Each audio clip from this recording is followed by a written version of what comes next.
ሰላም እንዴት ናችሁ? ባለፈው ቪዲዮ ቢልዲንግ ኤሌክትሪካል ኢንስታሌሽን ማለት የአንድ ህንፃ ኤሌክትሪካል መሰረተ ልማት ማለት እንደሆነ አይተናል። ይሄም ቢልዲንግ ኤሌክትሪካል ኢንስታሌሽን የሚያካትተው ከፓወር ሳፕላየር ጀምሮ እያንዳንዱን ኤሌክትሪካል ሲስተም በህንፃችን ውስጥ የሚገኘውን ማለት እንደሆነ በደንብ ዲስከስ አድርገናል። በዛሬው ቪዲዮ ቢልዲንግ ኤሌክትሪካል ኢንስታሌሽን ስንሰራ ወይም ዲዛይን ስናደርግ ብናውቃቸው በጣም ጠቃሚ የሆኑ አስፈላጊ ተርሚኖሎጂዎችን ወይም መሰረታዊ ቃላቶች የምንላቸውን እናያለን። ፕሊስ ቪዲዮን ከመጀመራችሁ በፊት ይሄን የዩቲዩብ ቻናል ሰብስክራይብ ካላደረጋችሁ ሰብስክራይብ በማድረግ እንድታገዙኝ ስል በአክብሮት ጠይቃለሁ።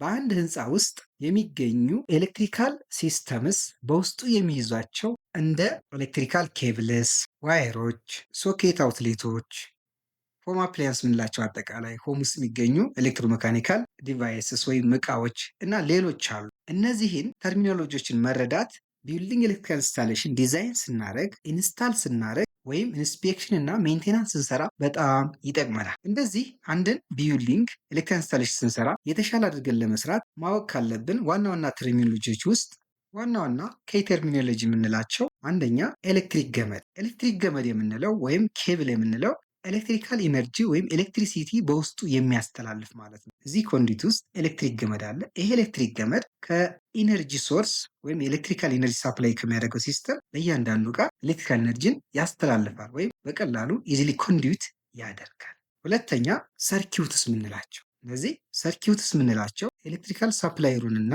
እያንዳንዱን ኢኩዊፕመንት እነዚህ ኤሌክትሪካል ዲቫይሶችን እቃዎችን የሚያገናኙ ኮኔክሽን በማን እነዚህ ሰርኪዩትስ የምንላቸው በኢነርጂ ሶርሱና በኢኩዊፕመንቱ መካከል እንደ ኮኔክሽን የሚያገለግል ወይም ደግሞ ፉል ሰርኪዩት ማለት ነው። እዚህ ጋር ብናይ ይሄ መብራት ሲስተም አለ፣ ሳፕላየር አለ፣ ኤስዲቢ ጂኤፍ ዋን የተባለ ሳፕላየር አለ። ከየት የሚመጣ ይሄ ከብሬከሩ እዚህ ጋር የሚመጣ ይሄ ፎር ማለት ነው። ይሄ አለ።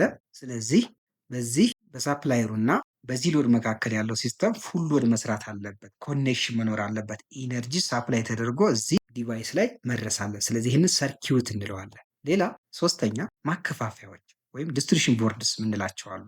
እነዚህ ማከፋፈያዎች ይሄ ማከፋፈያ ዋናው ስራ ኤሌክትሪካል ኢነርጂ ከዋናው ሲስተም ወይም ከሶርሱ ቆጣሪ ሊሆን ይችላል፣ ወይም በቅርብ ሌላ ቦታ ካለ ማከፋፈያ ሊሆን ይችላል። ከዛ ተቀብሎ ለእያንዳንዱ ኤሌክትሪካል ሲስተም ወይም ኤሌክትሪካል ኢኩዊፕመንትስ ኢነርጂ ሳፕላይ የሚያደርግ ለእነዚህ ለሶኬቶች ኢነርጂ እንዲደርስ ይሄ ዲስትሪቢዩሽን ቦርዱ ዋናውን ስራ ይሰራል። ለዚህ ለመብራቶች ለእያንዳንዱ እዚህ ቤታችን ውስጥ ላሉ ሆም አፕላያንሶች ኤሌክትሪካል ኢነርጂ እንዲያገኙ ማከፋፈያው ትልቁን ስራ ይሰራል። ማብሪያ ማጥፊያ የምንላቸው ዋና ስራቸው ስዊች ኦፍ እና ኦን ማድረግ።